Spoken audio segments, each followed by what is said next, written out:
देश के अंदर में चुनाव आयोग है, इलेक्शन कमिशन है। अगर आप बच्ची एक बार फिर से सवाल पूछ रहे हैं, उसको देखता है, बच्ची को सुन वेरीफाई करता है। अगर उसको लगता है कि नहीं हुआ सर, सुन लीजिए सर, आपने उसे टिकट क्यों दिया ये जानते हुए भी कि उसके ऊपर 100 से ज्यादा केस है, वो भी कोई छोटे मोटे केसेस नहीं। किडनैपिंग। अनुराग जी आवाज जा रही है, Anurag ji, Anurag ji, kidnapping, murder, extortion जैसे केसेस है, तो आपने उसे टिकट क्यों दिया? मतलब क्या मजबूरी आ गई थी कि इलेक्शन लड़ने के लिए माफिया की हेल्प लेनी पड़ी आप लोगों को? क्या बहुत बहादुर प्रवक्ता है वो आपको। दोस्तों, अंजना ओम कश्यप ने सपा प्रवक्ता अनुराग भदौरिया की सारी हैकड़ी निकाल दी। दोस्तों, जब एक बच्ची ने पूछा कि सपा सरकार अतीक को क्यों टिकट दिया जिसके ऊपर 100 से ज्यादा केस है, तब सपा प्रवक्ता अनुराग भदौरिया उल्टा ही चुनाव आयोग की गलती बताने लगा। तभी वहां पर सभी लोग अनुराग के इस जवाब से हंसने लगे और अनुराग शर्म के मारे पानी पानी हो गया। दोस्तों, यदि आप चैनल पर नए हैं तो प्लीज चैनल को लाइक और सब्सक्राइब करना ना भूलें। चलिए डिबेट को देखते हैं और डिबेट के मजे लेते हैं। अनुराग जी, अच्छा, मैंने आपको बोला देश संविधान न्यायपालिका से चलता है। यहाँ पे एक चुनाव आयोग भी है, इलेक्शन कमीशन भी है। अगर आप नॉमिनेशन करते हो जिसको, तो नॉमिनेशन को देखता है चुनाव आयोग। अगर उसको लगता है कि ये व्यक्ति लड़ने लायक नहीं है, इस पे आपराधिक मुकदमे हैं और समाज के लिए ठीक नहीं है, तो चुनाव आयोग उसका नॉमिनेशन रद्द कर देता है।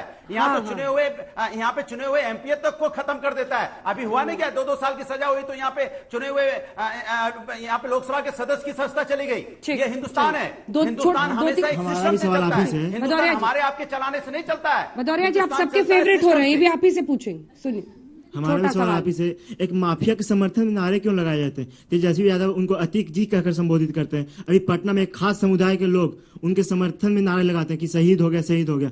आखिर क्या मतलब सिंपैथी है उनके साथ? ये चीज भारतीय जनता पार्टी से ज्यादा पूछना चाहिए कि भारतीय जनता पार्टी इस तरह की चीजों को बढ़ावा क्यों देती है। भाई कानून है, अगर कोई नारे लगा रहा है, गलत कर रहा है, तो कानूनी कार्रवाई होगी। आपको विचार करना चाहिए। इनके पार्टी के आपके प्रवक्ता का ट्वीट पढ़ के सुनाना चाह रहे त्रिपाठी जी, एक बार सुन लीजिए। हो सकता है आपने मिस कर दिया हो, आप अक्सर कहते हैं ना मैंने तो सुना नहीं, मैंने तो देखा नहीं, तो एक बार सुन लीजिए, उसके बाद से फिर जवाब दीजिएगा। इनकी पार्टी के प्रवक्ता इंद्रपाल सिंह जी ट्वीट करते हैं और लिखते हैं कि शाइस्ता परवीन बेवा पर रहम करो, उसने अपने शौहर जो 4 बार के विधायक और 1 बार के सांसद हैं उनको खोया है, अपने बेटे को खोया है, ऐसी शाइस्ता परवीन बेवा पर रहम करो। यही समाजवादी पार्टी का ऑफिशियल स्टैंड है क्या? ये शाइस्ता परवीन जो अपराधी है, फरार है, उत्तर प्रदेश की पुलिस तलाश रही है, उसके प्रति इतनी सहानुभूति क्यों रख रहे हैं? किसका कन्विक्शन हो गया? अनुराग भदौरिया कन्विक्शन हो गया क्या? अरे फरार है भाई, आकर के कोर्ट के सामने मतलब है। मैं जवाब दे रहा हूं, बताइए उसके, मैं जवाब दे रहा हूं, इसका जवाब दे दूं? बोलिए। देखिए, क्या इसके मतलब आपको अपने सिस्टम पे भरोसा नहीं है? इससे मतलब आपको अपने पुलिस सिस्टम पे भरोसा नहीं है? आपको किसी की लिखी हुई बात पे भरोसा है, इसके मतलब आपको अपने ऊपर भरोसा नहीं है। मतलब आप ठीक से कार्रवाई नहीं कर पाते, इसलिए आप दूसरों पे उंगली उठाते हो। अरे आप कहिए ना कि हम जो यहाँ पे न्यायालय सम्मत कार्रवाई हो रही है, आप जवाब दीजिए। न्यायालय सम्मत कार्रवाई हो रही है, लिख दिया है, इसलिए आपको शाइस्ता जी नहीं मिल रही है। मार्केटिंग करने आए हो क्या? नहीं, प्रवक्ता जी ने ट्वीट कर दिया, इसलिए आपकी सरकार, आपकी यूपी पुलिस नहीं पकड़ पा रही है। बिल्कुल पकड़ेंगे। कब? देखिए, आप ओसामा बिन लादेन को पकड़ने में भी अमेरिका को थोड़ा समय लगा था। जिम्मेदारी समाजवादी की हो गई। बहुत बड़े अपराधी है, कोई छोटे मोटे अपराधी नहीं है। हजारों करोड़ की प्रॉपर्टी है इन सबके पास, छुपने के लिए बहुत संसाधन है। आपके बड़े अपराधी नहीं पकड़े जाते जल्दी, यही कहना चाह रहे हैं? सुन लीजिए, बड़े अपराधी जल्दी नहीं पकड़े जाते। देखिए, अगर अतीक अहमद, अब उसका चैप्टर खत्म हो गया, दुनिया से चले गए, बाकी जो गुड्डू मुस्लिम ये सारे अपराधी हैं, देखा गया, सारी प्रॉपर्टी भी पकड़ेंगे, अभी सब वसूल करना है। अभी आपका भी चैप्टर, अभी 24 के बाद जो है ना एक और चैप्टर खत्म होगा, उसके बाद आपसे हम बात करेंगे। कौन सा वाला? वो आपके सरकार का, उसका भी चैप्टर खत्म होगा, उसके बाद बताएंगे कैसे होता है बुलडोजर। ऐसा ही बता रहे थे अतीक अहमद भी, ये मोदी क्या है? सुन लीजिए। अच्छा, आपको टिकट मिल पाया था कि नहीं पिछली बार?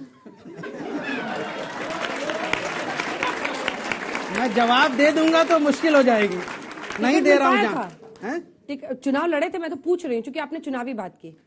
वो आप रहने दीजिए, चुनाव लड़ेंगे इंशाल्लाह, दोबारा फिर से लड़ेंगे।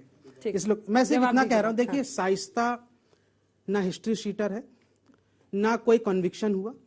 एक मामला हुआ, उसमें एक पुलिस को शक है कि वो ऐसा उसके पीछे हो सकती है। नामजद FIR है, ठीक है, नामजद, वही इसी बुनियाद पर है ना FIR है, अभी कन्विक्शन नहीं हुआ। अब आप उसके पीछे एक माहौल बना रहे हैं कि अगर शाइस्ता का इनकाउंटर कर देंगे हम तो आपका वोटर बेस तो खुश हो जाएगा, लेकिन शाइस्ता का इनकाउंटर जस्टिफाई हो जाएगा। याद रखिए, अतीक अहमद और बाकी लोगों की बात तो अलग थी, लेकिन शाइस्ता, अफसा और आयशा नूरी ये महिला है, ये अभी इद्दत में है, इतने हमने पति को खोया है। इद्दत में मुस्लिम महिलाएं बाहर नहीं निकलती कुछ महीनों तक। अगर ऐसा कुछ होता है तो समाज का सेंटीमेंट जुड़ेगा, समाज का सेंटीमेंट जुड़ेगा, मुश्किल होगी। आप ही अपील कर दीजिए, समाज का सेंटीमेंट जुड़ेगा, आप ही अपील कर दीजिए, समाज का सेंटीमेंट जुड़ेगा। एक सेकंड, बिना माइक की आवाज नहीं जाती, चिल्लाइए मत, आना है इधर पूछेगा। शादाब, समाज का सेंटीमेंट ऐसे ही कुछ भावनाएं आपकी भी आ रही हैं क्या?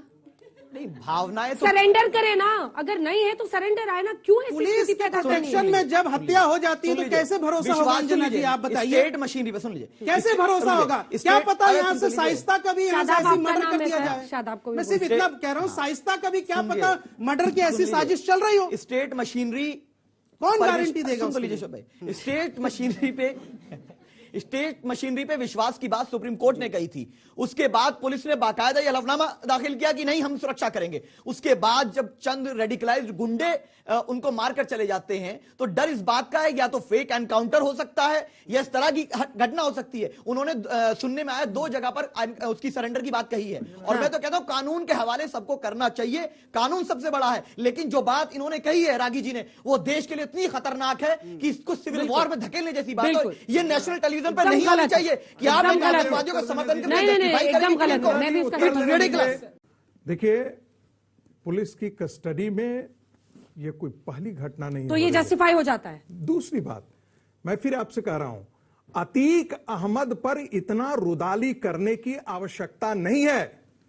एक सोहराबुद्दीन का मर्डर हुआ था गुजरात में, और वो इतना बड़ा माफिया था कि यदि आप उदयपुर से अहमदाबाद चले जाएं, कोई ऐसा व्यापारी नहीं तो था। अदालतें बंद कर दी जाए इस देश में। अरे अदालतें तो बंद थी, क्या बात बंद कर थी? रहे हैं आप? इलाहाबाद का 10 हाई कोर्ट का जज मना कर देता है तो आप क्या समझ रही हैं? अदालतें खुली हुई थी क्या? और 11वां जज, योगी जी का राज है, और 11वां जज, चिल्लाइए मत, सुनिए, योगी जी का कितने दिन से राज है? सुनिए तो सही। तो अब कन्विक्शन करा देते। 11वां जज भी जो है वो बेचारा डर से उसको बेल दे देता मैं तो उन बच्चों पर दया कर रही हूँ जिनको आप पढ़ाते हैं। सुनिए, आप दया कीजिए, माफ कीजिएगा, सुन लीजिए, मैं तो देश संविधान से चलेगा, कानून से चलेगा, और अतीक अपनी के भाषा पर साथ- संयम रखिए। इस तरर की चीजों को लीजिए, जस्टिफाई मत कीजिए। सुन लीजिए, आप एक अतीक प्रोफेसर के हैं साहब। साथ- अतीक के साथ जो हुआ, अतीक के साथ जो हुआ, मैं उसका समर्थन करता हूं, मैं उसका बिल्कुल समर्थन करता हूं। खतरनाक है ये जो जहर आप बोल रहे हैं ना यहाँ पर, बहुत खतरनाक है, कोर्ट ने बहुत इस खतरनाक देश के है। साथ न्याय नहीं मुझे लगता किया है कि अतीक आपको के ये मामले रोकना पे। चाहिए, नहीं तो आपको भी बहस से बाहर जाना जाना भी पड़ेगा। नहीं चाहिए, सर से वरना कल को कोई यहाँ से रुक जाइए, कसाब रुक का जाइए। जस्टिफाई